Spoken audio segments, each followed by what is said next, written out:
Hello, welcome back to the final video in this series of videos about how Linux works, what is Linux, how do you use Linux, all the things. But there is one subject that I haven't spoken on yet, and that is, you know, kind of how does it compare to Windows, and who is Linux for? I think that's a very important question. If you've been watching this series and you've been thinking about trying to get into Linux, you've been kind of thinking about it, watch this video. This is for you. So, let's start with Windows then. Who is Windows for and who uses Windows? Well, obviously, Microsoft Windows is the most popular desktop OS on the planet in computing right now. It hasn't always been that way, but at the moment, in this current climate, it is, mostly because of Office work. Office work stuck to Windows because Windows is really good at word processing and that sort of thing. Makes it simple to use, and it works. When you're talking about an office environment, that's really important. You want a system that's going to work. You don't want to have to worry about somebody not knowing how to use it, this and that. Another thing that really got Windows up and running is the fact that it comes pre-installed on computers. The fact of the matter is, when someone buys a computer and an operating system is on that computer, they're less likely to change it. They're less likely to re-image their computer or to mess around with something else if it just already works, because they don't want to go out and spend $1,000 on a brand new laptop for work and then mess something up, and now they got to go out and buy another $1,000 laptop to do the work and another $1,000 laptop to mess around with, and they're just not willing to do all that. So Microsoft, from the way I can see it, markets Windows to the kind of newbie computer user, the person who literally doesn't care, just wants to get onto the computer to be able to do what they have to do to get done. With that being said, who is Linux or GNU plus Linux for?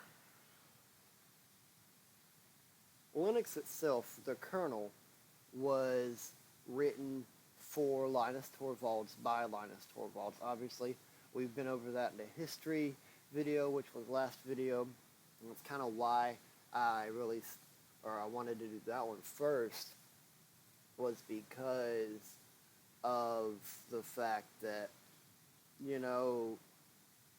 history kind of is going to play into this. So GNU plus Linux has always kind of been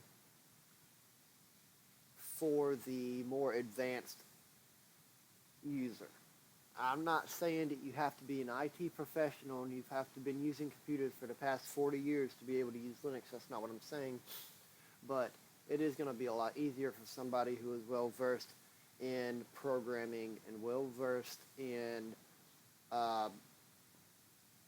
just file systems and how that sort of thing works as a whole, and it's going to be a lot easier for them than it is for somebody who is not good with computers at all to begin with.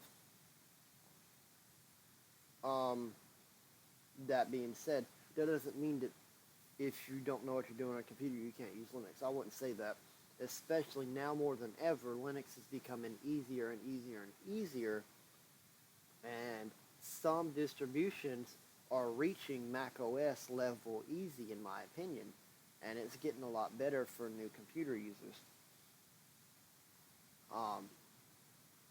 But that doesn't answer the question. How does Linux compare to Windows?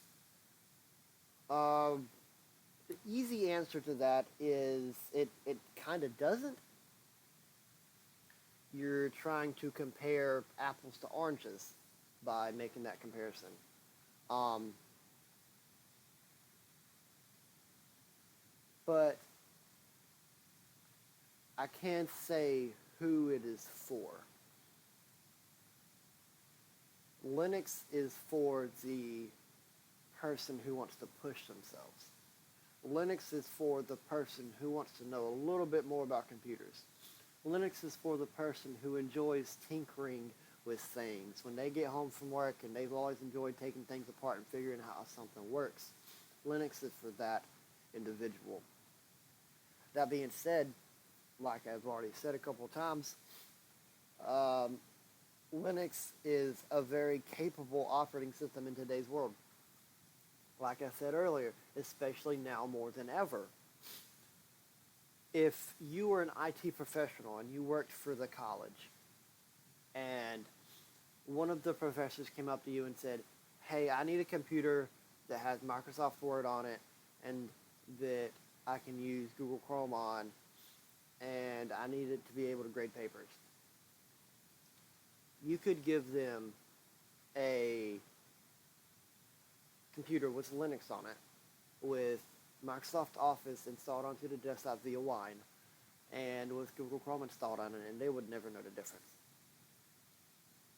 So kind of, at the end of the day, I said earlier that Linux is Linux is Linux.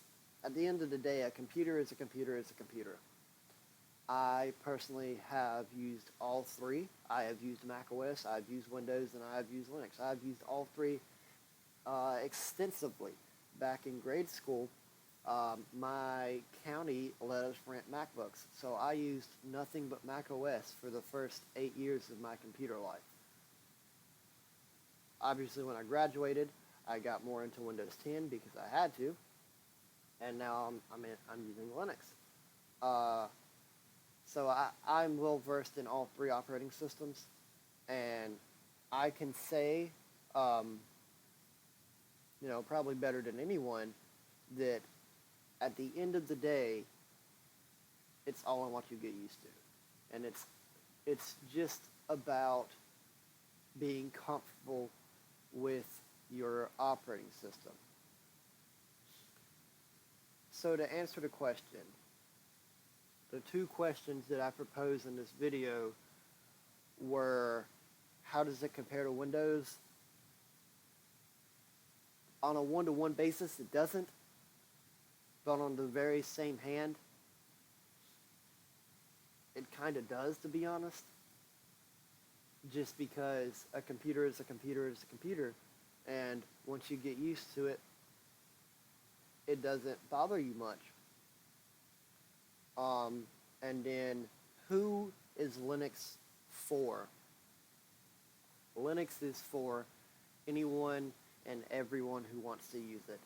And granted, it does take a little bit of time to get used to Linux and to get used of how to use Linux. Even if you go to Ubuntu or Pop! OS or Fedora or another beginner-friendly distribution like that, it still takes a little bit of time to get used to that, to get used to the Linux way and how things kind of work in Linux. But on the very same hand, if you are a lifelong Mac OS user and then you went to Windows out of the blue, that would take a transition. That would take a learning curve, just the same as it does for Windows or Mac OS users to Linux. And that learning curve is just something that you're going to have to get over if Linux is something that you truly want to pursue. Like I said. So, yeah, if you're thinking about it, if you're on the fence and you're like, I don't know, Linux seems scary, Linux seems like something, I don't want to mess my laptop up, here's what I'll say. I'll say this. If you're thinking about Linux and you want to learn more about computers and you truly just want to learn, your goal is because you want to learn something new, I would say, first of all, kudos to you for wanting to learn something new and try something different. But if you're just like, I want to learn Linux because I want to learn a new skill, I want to push myself in an area I've never pushed myself before, I would say this. Go and watch the video on how to install Linux. And on that video, I show you how to use a flash drive to reimage a computer. I used a virtual machine just the same as this is a virtual machine right now that you're looking at. I used a virtual machine and have been using a virtual machine to record these videos as of up to now. And so what that means is it's a computer within your computer, and it does not harm your actual computer at all. So it just adds another thing.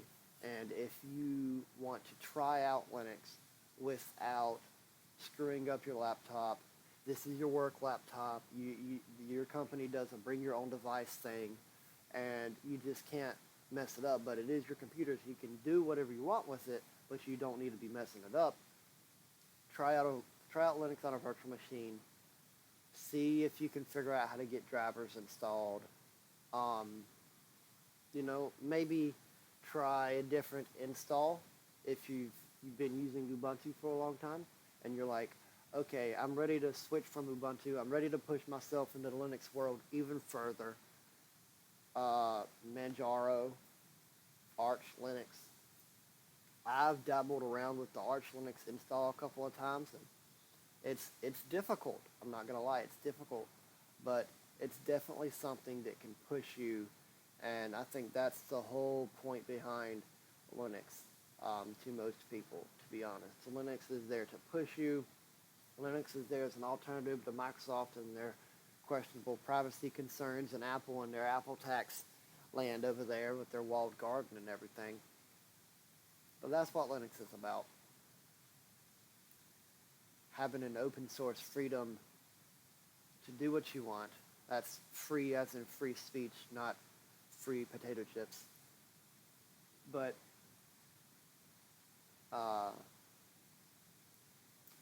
yeah, thank you for watching. Good morning, good afternoon, good night. I don't know what time it is where you're watching this. I hope you have a great day. Thank you for watching. Peace out.